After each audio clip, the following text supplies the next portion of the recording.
Halo, namaku Deddy Noviansah, dan di video kali ini kita akan ngebahas tentang perubahan makna.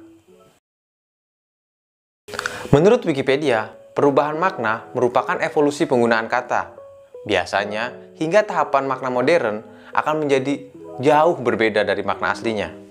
Sedangkan menurut Reagan, perubahan makna kerap dibarengi dengan adanya perubahan sosial yang dilatar belakangi oleh peperangan, perpindahan penduduk, kemajuan ilmu pengetahuan dan teknologi, ekonomi, budaya, dan faktor-faktor lainnya. Yang pertama adalah amelioratif. Amelioratif merupakan perubahan makna menjadi lebih baik. Dalam arti lain, amelioratif berfungsi sebagai memperhalus kata. Contohnya, kata tunarungu.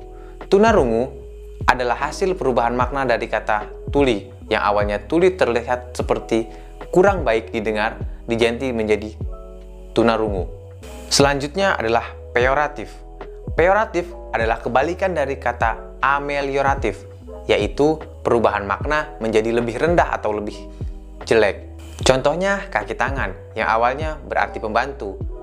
Karena mengalami perubahan makna, kini kaki tangan dapat berarti sebagai mata-mata musuh atau kaki tangan seorang penjahat. Selanjutnya, perubahan makna meluas.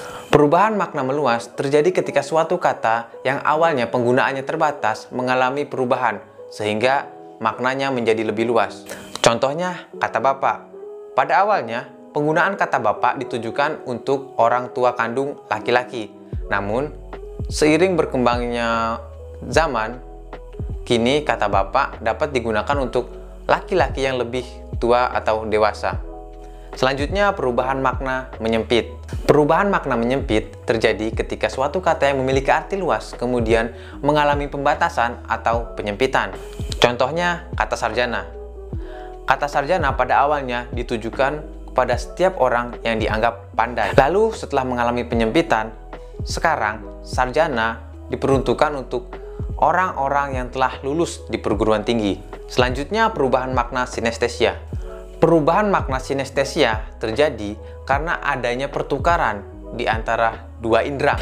Misalnya, makna kata yang ditujukan untuk indera penglihatan menjadi ditujukan untuk indera perasa. Contohnya, senyumnya manis. Kata manis seharusnya digunakan untuk indera perasa, tapi mengalami pergeseran makna untuk ditujukan pada indera penglihatan. Selanjutnya, perubahan makna asosiasi. Perubahan makna asosiasi merupakan hubungan antara makna asli dan makna baru yang terjadi karena perubahan lingkungan pemakai kata. Contohnya, kata amplop yang sering diartikan sebagai uang suap. Berbeda dengan makna denotasi dari kata amplop, yaitu tempat surat.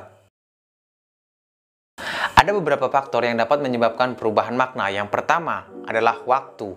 Seiring berjalannya waktu, makna akan selalu berubah mengikuti perkembangan zaman. Yang kedua adalah perkembangan ilmu teknologi.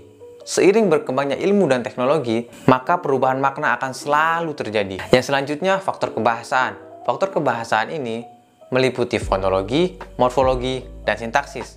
Selanjutnya yaitu sejarah, dan yang terakhir adalah faktor psikologis. Mungkin itu saja video kali ini.